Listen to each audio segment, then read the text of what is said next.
Your brain can turn one simple thought into an endless conversation you never asked to have. You replay conversations, predict disasters, question decisions, and imagine problems that haven't even happened yet. And the frustrating part is, thinking more doesn't always give you better answers. Sometimes overthinking simply creates more questions, more uncertainty, and even more reasons to keep thinking. But why does your brain do this in the first place? The first reason is uncertainty. Your brain naturally wants to know what happens next, because uncertainty can feel like a potential threat. So when you don't know the outcome, your mind starts generating possibilities to regain a sense of control. What if they misunderstood me? What if I fail? What if something goes wrong? Your brain keeps searching because it believes one more thought might finally make the uncertainty disappear. But here's the trap. The search itself can become the thing keeping you stuck. The second reason is that you may be trying to predict every possible outcome before making a decision. Your mind keeps asking, what happens if I choose this? Then immediately, but what happens if I choose that? You aren't simply making a decision anymore. You're trying to eliminate every possibility of regret. And because you can never know everything beforehand, your brain keeps searching for more information. The problem is that more information can sometimes create more doubt instead of more clarity. The third reason is fear of making the wrong choice, especially when the decision feels important. You imagine the consequences before you've even taken the first step.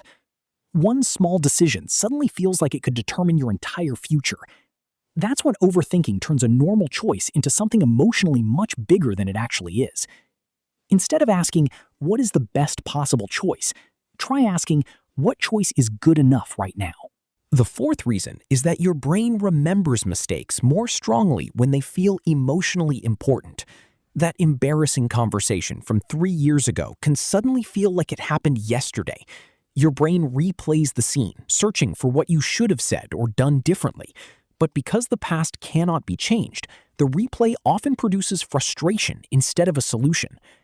The fifth reason is that you may be overly focused on what other people think about you. You analyze their tone, facial expression, response time, and every tiny change in their behavior. A short reply becomes, they're angry, while a delayed response becomes, I must have done something wrong. Your brain fills the gaps with stories, even when you don't actually have enough evidence. The sixth reason is confusing thinking with solving, which can make you feel productive without moving forward. You keep analyzing the problem because analysis feels safer than taking action and risking an imperfect result. Overthinking feels productive because your brain is busy, but mental activity isn't always meaningful progress. Sometimes the most productive thing you can do is stop analyzing and give yourself permission to move forward. The seventh reason is that you may have trouble letting go of control when outcomes feel unpredictable.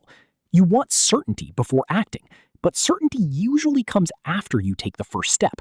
So you keep planning, checking, preparing, and imagining until taking action feels impossible. The irony is that trying to control everything can make you feel less in control. The eighth reason is emotional, because strong feelings can make ordinary thoughts feel much more important. When you're anxious, your brain naturally searches for threats and negative possibilities. That's why one small problem can suddenly become a mental disaster in your imagination. Your emotion increases the volume of the thought, making it harder to step back and see perspective. The ninth reason is simple. Your brain can learn overthinking as a repeated mental habit. The more often you follow the same thought loop, the easier it becomes for your brain to repeat it automatically. And once that loop becomes familiar, your brain can start triggering it before you consciously realize you're doing it. A notification arrives, someone speaks differently, or something feels uncertain, and suddenly the loop starts. The good news is that recognizing the pattern is the first step toward changing it.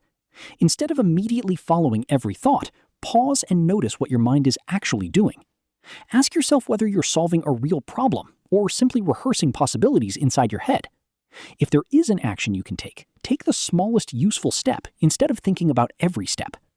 If there isn't an action you can take, remind yourself that more thinking may not create more control. You don't need to eliminate every uncertain possibility before moving forward. You only need enough clarity to make the next reasonable decision. Because sometimes the way out of overthinking isn't another answer, it's finally taking action. Overthinking feels productive because your brain is busy, But mental activity isn't always meaningful progress. Sometimes the most productive thing you can do is stop analyzing and give yourself permission to move forward. You don't need perfect certainty, perfect timing, or a guarantee that everything will work out. You need enough information, enough confidence, and enough courage to take the next step. And when your mind starts creating another endless what-if scenario, recognize it before you follow it.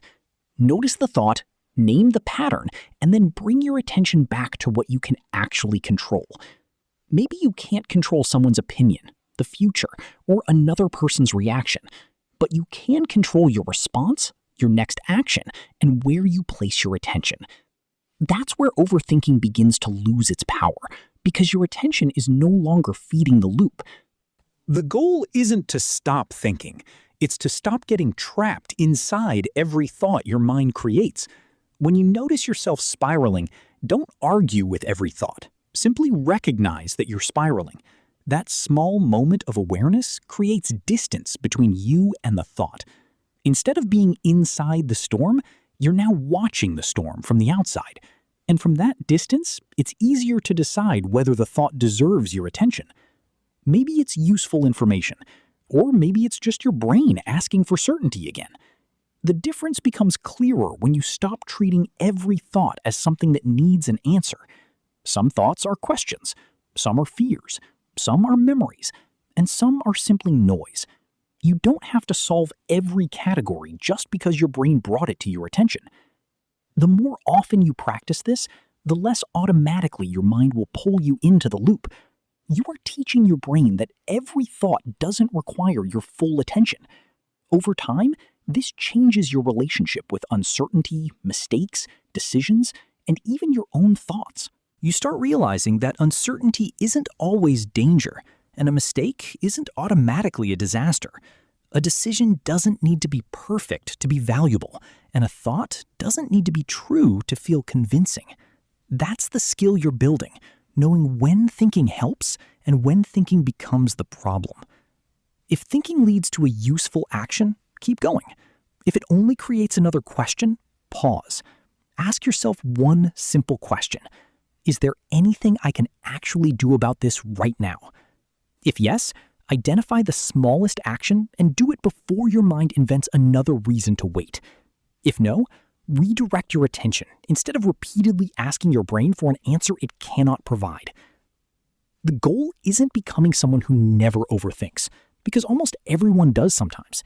The goal is becoming someone who notices the loop sooner and knows how to step out. And when you catch yourself overthinking, don't judge yourself for it.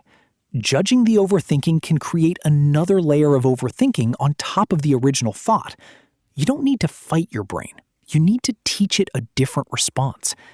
Every time you pause instead of spiraling, you strengthen a different mental habit. Every time you take useful action instead of endless analysis, you reinforce that new pattern. And slowly, your brain learns that uncertainty can exist without controlling your behavior. You can have an unanswered question and still continue with your day. You can make an imperfect decision and still learn from what happens next.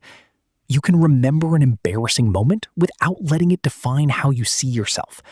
And you can care what people think without making their opinions responsible for your peace.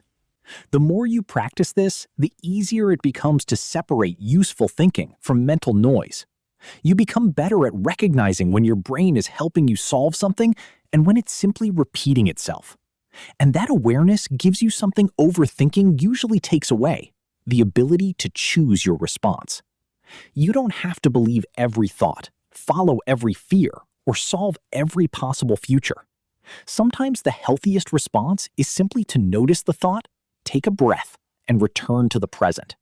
Because your mind will always produce thoughts. You don't need to turn every thought into a problem. The real skill is learning which thoughts deserve action, which deserve reflection, and which deserve to pass. Once you understand that, overthinking stops feeling like an uncontrollable personality trait and starts looking like a pattern you can change. So next time your mind starts racing, don't ask yourself how to think more. Ask yourself what actually needs to happen next. Sometimes the answer isn't another thought. It's one small action that finally lets your mind move forward.